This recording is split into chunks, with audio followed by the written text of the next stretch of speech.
Just saying, I'm American, we have Girl Scouts, but there's Girl Guides here. There's make new friends, but keep the old. One is silver and the other's gold. And the next panel has a little bit of all of that. I'm going to welcome up Eric Foster from Denton's, Fern Glowinski from Merrco, and Albert Kim from Greenline POS. This represents old friends, medium friends, and new friends. Eric being maybe the oldest friend. Denton's actually hosted our first event that we ever did for Business of Cannabis. Fern we met about a year ago, and Albert is a new friend of ours for this event, so thank you very much. They're going to be talking about transactions, secure transactions, small and big. Thank you, Jay. Yeah, thank you. Terrific. So good morning, everybody, and thank you, Jay. We're thrilled to be here. My name's Eric Foster. I'm a partner and the head of the cannabis practice at Denton's, and really excited to be a part of this event, and in particular to be leading this panel, of course, with Fern and Albert. Before we get started, I've gotten to know Albert, I've gotten to know Fern, both amazing companies, and I think it would be helpful for the purposes of the conversation, maybe if you guys can just do a quick introduction and tell everybody effectively what you guys have been up to, and it's really cool stuff. So Fern, why don't we turn it over to you? Perfect. Okay. Good morning, everyone. Hopefully you're comfortable in those chairs. You guys look good in those chairs. So it's a pleasure to be here, and thank you, Jay. You always put on phenomenal events with the Business of Cannabis. Merrco, as you mentioned, Eric, is a payments company. So I've been in payments for a long time, almost my whole life. It's a great sector to be in, and the confluence of payments and cannabis is an even better place to be. Our payment solution addresses all the compliance requirements from a payment standpoint that the sector would need to ensure that retailers and licensed producers can address all their requirements and deal with things like age verification, location of the purchaser, basket size, and so on. We are sector focused. We've got really deep relationships across the space, from partners from a POS standpoint to seed to sale providers, the likes of Ample. John was up here earlier, and then we've got customers across the country, and we're thinking about the U.S. as well. We can talk about that in a bit. Yeah, absolutely. Lots of interesting things happening down south that I think really will impact this conversation. So tell us a little bit about Greenline. Sure. So my name is Albert. I'm the CEO of Greenline Point of Sale. I'm all about the retailers, and so Fern mentioned that Merrco focuses on compliance for payments. We deal with compliance for everything else retailer oriented. We started about 2 years ago, and we only deal with Canadian cannabis retailers. That's our strict focus. I think it's something that the industry could really focus on as well, just doing one thing really well. Merrco is our first and biggest payment processing partner. And for payment processors, we're really looking for people who get to know our customers, who go into the stores, who make those relationships. And I think Merrco has been doing a really great job of that. I agree.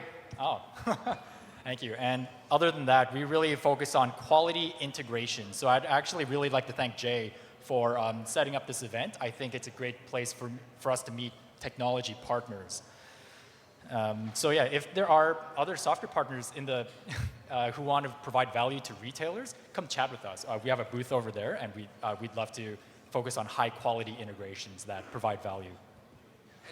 And to use the most overused pun ever, you two really are both in the weeds all the time. And I want to dig in a little bit to that because, again, the purpose, I think, of this panel is really to discuss compliance and transparent payment. So I almost want to hit on kind of the low-hanging fruit first, but then beyond that, just love to pick your brains. You guys are seeing this stuff day in, day out. You're seeing the challenges that retailers in particular, but all sorts of other stakeholders in the industry are facing, and you're finding ways to bridge that gap, finding the ways that technology can really help to provide proper solutions to this new industry. So, but let's talk specifically about payments. And I guess, Fern, for you, how is Canada advancing on the payment front, maybe even relative to the US? What are some of the pressure points that you're seeing, and what solutions are you guys able to provide to help people solve those problems?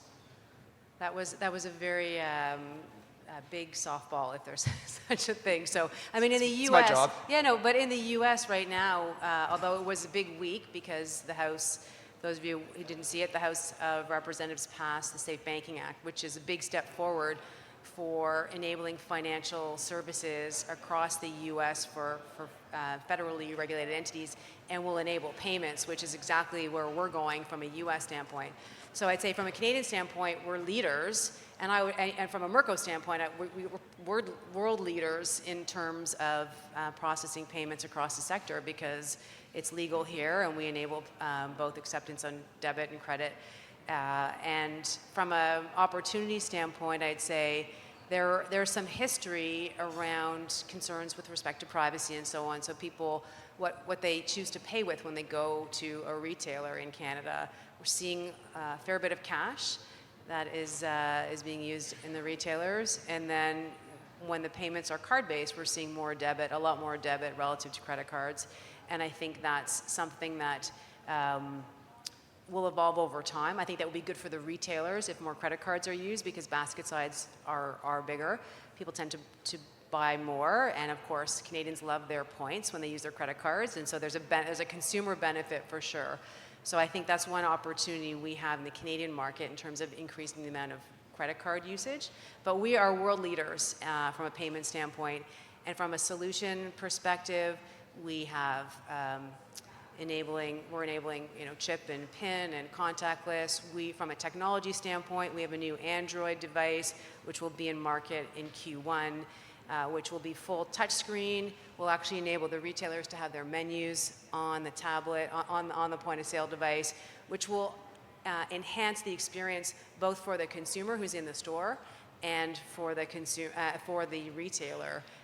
For their product SKUs and so on. And that's important because the stores are busy, which is phenomenal, but the customers and the retailers want to have the best experience and the quickest experience in terms of dealing with customers who are waiting and so on.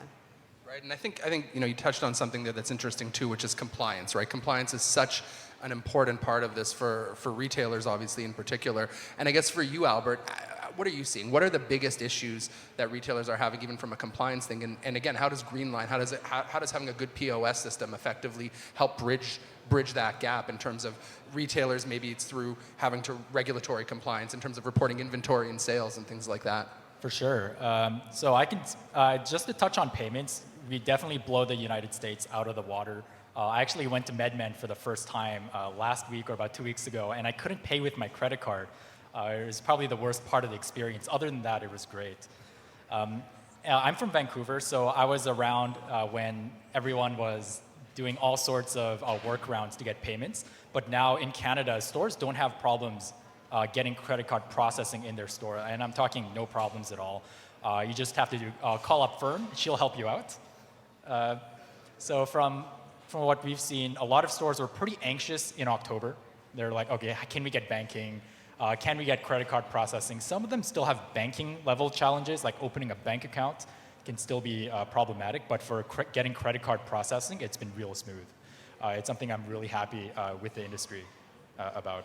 Yeah, and that's funny. I didn't even know there was an issue. Like I may or may not have used a credit card at a retail location yesterday, and the thought never even occurred to me that this is, maybe I should be walking in, with $100 bills. Like, it's interesting that this seems to be such a prevalent issue for some retailers. Yeah, I think Albert touched a little bit on the banking, some of the banking challenges.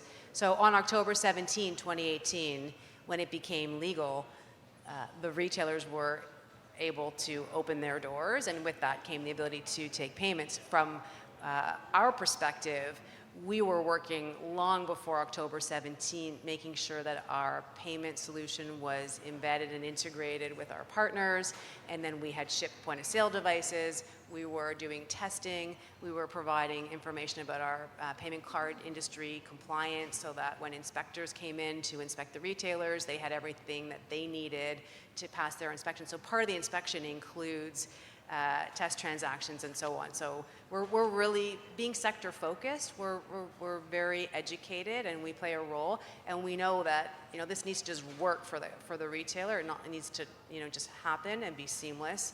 And it also has to work for the consumer too, right? Like at the end of the day, you hit on it. I pay with a credit card because I want my 2% cash back or something. I want my travel points, right? And it's easy. It's just, frankly, it's just. We take it for granted, of course. It's just easier, and I guess. what are in your mind, in your discussions with folks, like what are the concerns? Is it, oh, I don't want to be on a registry somewhere that may prevent me from crossing the border or something? Like, is that really in your mind what people are concerned about? Kind of Big Brother watching about what you're buying? Yeah, I mean, I think there were some press reports in the past, concerns about crossing the border. Some people thought if they used their credit cards, perhaps they were exposed. I think that's, well, you're a lawyer, Eric, so you can comment on that. I think it's, I mean... I've crossed the border many, many times, and if you Google my name, Yeah. it's impossible for the only thing that comes up is cannabis, Yeah. so it's... And then I think it's just, it's sort of comfort level. But the truth is we use our credit cards all the time, and we buy things that we don't necessarily want other people to know we're buying, but it doesn't stop us. So it shouldn't stop us in a retailer that's retailing cannabis. So you're on the front lines on the payment side, but I guess on the back end, Albert, so what solutions are you seeing that A, you're providing, and B, that companies still need in terms of, okay, it's great, we've sold a bunch of this stuff, we've been able to process the payment now through a proper, valid credit card system, but then obviously the companies have their own, the retailers have their own compliance requirements. So how are they dealing with those challenges? Got it. I can, from experience, from what stores have told us, and from what we've seen, stores are more compliant when they are run better. Like at the core, it's always going to be a people and operational challenge. And so my job is to save people lots of time. We really have a focus on just cannabis retailers in this country, and every month they need to submit their monthly compliance reports. That's why I think Greenline exists as opposed to generic point of sale systems. It's to facilitate that process. For 2019, we've been really focused on the stability of everything, especially the payments. I want to make sure that all the payments are always going through. Merrco's been really helpful with that. And I think in the future, the key compliance changes are going to be, I don't know, the province doesn't talk about it that much, right? Like, I think John Prentice from Ample was also talking about, let us know 6 months ahead of time. I'd love the same thing from them too. Yeah, because I guess that, and you're constantly having to adapt, I assume, in terms of the way your system works, dealing with regulations that are constantly changing, and they're changing by province too, right? Like, is it obviously you're kept on your toes all the time, I assume, just by having to integrate this into the software, like on a daily basis almost. Yeah, we're similar to the States in that each of the provinces manage their retail stores really differently. In the States, it's the same thing. It's a patchwork of different compliance regimes. The difference here is that we do have a Health Canada that really does oversee how the provinces regulate. There's actually a compliance angle from a payment standpoint too around gift cards, which is topical. So that's something that we talk to retailers about a lot, and there's interest in. And our compliance team at Merrco spends time understanding the regs across the country in each province, and what's allowed, what's feasible, ordering ahead, and paying in store, things like that. So there are aspects that are probably going to evolve too, I think, as experience grows and hopefully makes it a little bit easier and lessens the burden as people get more and more comfortable with the sector. The regulators get more comfortable with the sector. Got it. Yeah, like talking about gift cards, we're actually recently we're rolling out gift card integrations with Merrco. It's something that I'm personally really excited for because a lot of stores have asked us. For the past year, stores have been pretty reluctant to go for loyalty gift card programs because a lot of it is just not allowed. But a lot of stores are forward thinking now. Gift cards are very clearly allowed across most provinces. I'd say as a technology company, it's as you mentioned, it's really difficult to know what is even allowed, right? Like even if you're just a menu service, right, where you display your cannabis products and your prices, some provinces will not allow you to do that. Some provinces are okay with it, and some provinces just won't tell you. If you ask them, they'll tell you to ask Health Canada. So we do see a lot of kicking the can around, and it's something that I'd like to see improved in the industry over time. Yeah, no, I for sure can appreciate that. I unfortunately have to deal with that gray area. Oftentimes we get these questions from so many different clients about can we do this, can we not? And, and you want a straight answer. Sometimes there is a bright line answer, and sometimes it is. In fact, you have to go back to your provincial regulator. Everybody wants to get to that line, but without crossing it. And there isn't, in a lot of jurisdictions and in a lot of different parts of the industry, there is perfect clarity. In other areas, frankly, there's not. But it speaks to dealing with those who are sector focused. The benefit of dealing with someone who's focused, partners who are focused in the sector, because they're going to spend the time and the energy to understand it and give the right advice and the right kind of guidance and have technology that supports a compliant solution.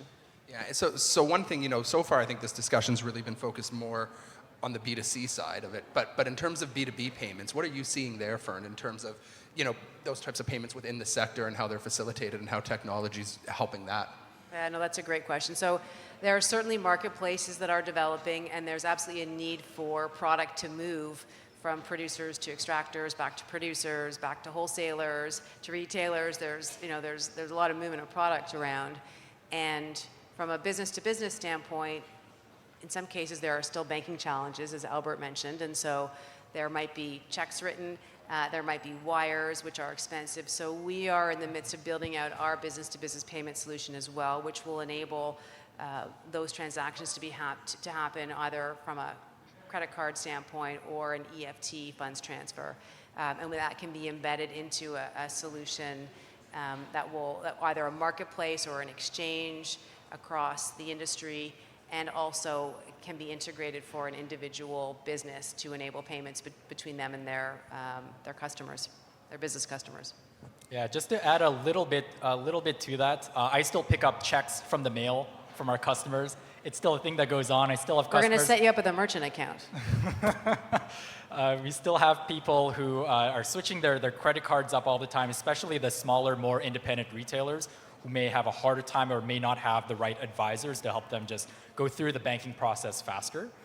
So that's just to let you know what's still going on in the retail space. I would still like to see us get better at that. So then that's an interesting point, Albert, and I guess the obvious response is, so that's clearly one of the challenges that you're seeing. What other challenges are you seeing? You're dealing with retailers all across Canada. How many provinces? I think you said you're in 5 or 6 provinces already. So what are those key challenges that they're facing? And the obvious point after that is, what have we done right? It's been about a year. So what have we done right, but what have we not gotten exactly perfectly from your perspective? Sure. We're just a year 1 into legalization. From what I've seen, retailers have had some challenges with just vendors in general, and not talking about licensed producers, but just ancillary services who have most likely just started up in the past year as well. So we're just dealing with startup problems, company focus problems. A lot of companies just try to do too many things at once, I feel. And I think just really focusing on the one thing is going to be great. From a retailer's point of view, a lot of them, for the first year, they've been really focused on just making sure they can run, that they can stay compliant. And I do believe by end of 2019, they're going to be pretty good at it. So for 2020, we are seeing stores try to push the bounds, right? Try to make the experience a lot better, really stand out. There's going to be more stores opening up across the country. So that's where features like the Merrco gift cards are really going to play a big part. Stores are going to be focused on differentiation and really the optimization of the inventory procedures. Yeah, no, we've seen that, and the stores just in general are awesome, right? Like some of the stores are really, we've got our friends from J Supply here, for example. They just got, the stores are really, really cool, and they're awesome to be in, but obviously we don't get, as consumers, we don't get to see exactly what's going on and what's going on in the back end and how they're figuring out working with their software systems and integrating everything in. So it's interesting to hear, and I guess, what are you excited about is really what's the next big thing to come that's got both of you excited in the sector in terms of how technology is going to be able to solve these problems? Yeah, I'll start. So for 2019 at Greenline, we've been really focused on the stability. I want to make sure that all the stores using our system have no problems with their compliance, that their onboarding setup is excellent, great. We actually haven't had any customers leave our system since October the 17th, which I want to keep it that way. And beyond that, for 2020, I want to work with the stores. I want to lay out a vision for how cannabis retail can really be pushing forward. Right? I want things to be more mobile. I want lines to be a lot shorter. It's a personal pet peeve of mine. I hate lineups. I just want those lines to be busted real fast. And so I was actually over at the Merrco booth over there, and I'm seeing the new payment terminals. I think those are going to be a great opportunity to really push the bounds, right? To change the status quo of how retail stores are run. And besides that, I want to be engaging in more conversations with our customers of how they see their store just improve and getting a lot better. We're starting to enter these vision type conversations as opposed to just how do we do it type conversations. That's something I'm really excited for. Yeah, so thanks, Albert. We are, as I mentioned, we're going to roll out an Android-based payment device, which is a touchscreen tablet. You can load apps on it, and for the retailers, they'll be able to load their inventory. So for a bud tender, they'll be able to actually scroll the inventory on the payment device and actually take payment at the same time. So that will be a game changer. That will improve the experience in the retail setting. Gift cards, which we touched on. Another area that I think is an opportunity across the sector is really data, accessing data, enhancing reporting. So we take a lot of feedback from our partners and our customers about the information that they would like to see, incremental information they would like to see in the format they want to see it in. And we're working to continually enhance what we give them access to and what they can port out of our system for their own use. And obviously the data set is just growing and growing and growing because the industry is growing and growing, and Canada will have the largest data set for us to analyze and look at and talk about in terms of sector-based information. And I think that's hugely valuable for us, as a country too, as a proud Canadian. So as proud Canadians, you touched on something there and you said the word game changer, and I think there may have been a bit of a game changer earlier this week. You touched on it earlier in the conversation in terms of what happened down in the U.S. with the passage, at least by one legislative body of the SAFE Act. So how is that, in your mind, is that actually going to be a game changer, or just the first step at least towards a game changer when that actually gets through? And how is that going to impact, obviously your company in particular, but beyond that, in your mind, the whole Canadian sector? Is there things that they can learn from us? Are there going to be new opportunities for Canadian tech companies down south, kind of as things settle down there? Yeah, no, that's a good question. So financial services sector supporting cannabis in the U.S. is very complicated, to say the least. So the passage of the Safe Banking Act this week by the House is one very, very big step forward in my view. There's been a lot of conjecture as to whether any legislation would pass, and if so, which one, and would it actually get through the first stage. So the fact that it's through the House is a big deal. It had passed the Financial Services Committee, which was a subset of the House, a little while ago. This is one very big step. You had bipartisan votes. You had a significant number of Republicans that voted on the bill. Now to go to the Senate, it's got to make its way through the Senate. That's not an easy ride, but there were a lot of people who said that it was never going to get through the House, and it did. For us, we are entirely focused on legal, transparent, compliant payments. So our U.S. business is going to have the same profile. So we've been working with partner banks in the U.S. and getting our platform ready to launch. So this is a massive game changer when it's actually done, because it will open up financial services in a way that there won't be concern around repercussions, even though cannabis is still a Schedule I controlled substance in the U.S. market.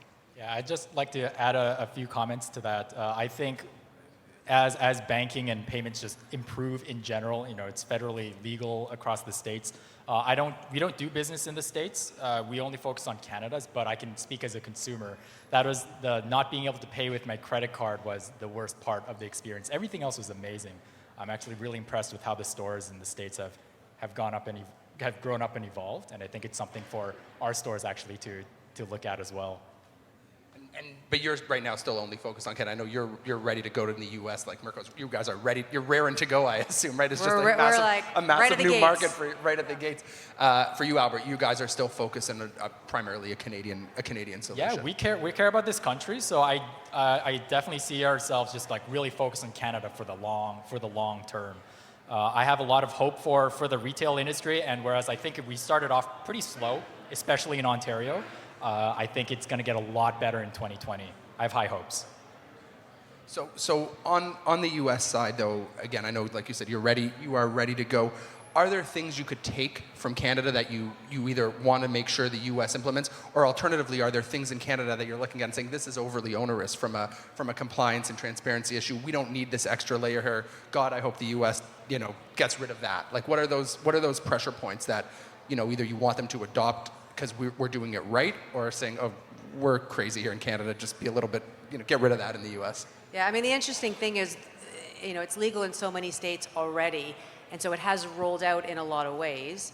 And there are POS solutions in retailers in those states, and they don't have payments enabled. So it's going to be a different experience in the U.S. than relative to here, where it all started on day one, and you opened your store and you had your POS up and running with all your compliance that you needed, and you had payments embedded. So the exercise for us will be different.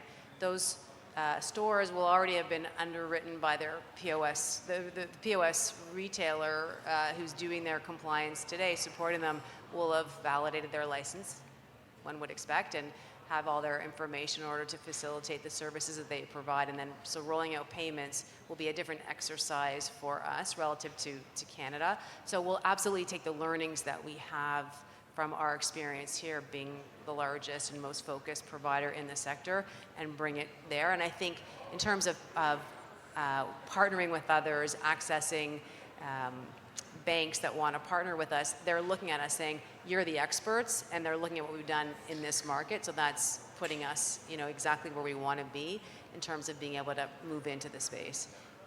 No, as an angle, I love it, and I've been saying this for a long time. Not that anybody really cares what I have to say, but Canada needs to really be focused on exporting its technology, its know-how, its innovation. At the end of the day, we've got a terrific opportunity here as a country. We've got terrific first-mover advantage. But if our focus is on cultivation, not innovation, I think we do have a problem here, because at the end of the day, you look at the map of the world, and there's new countries turning green every month.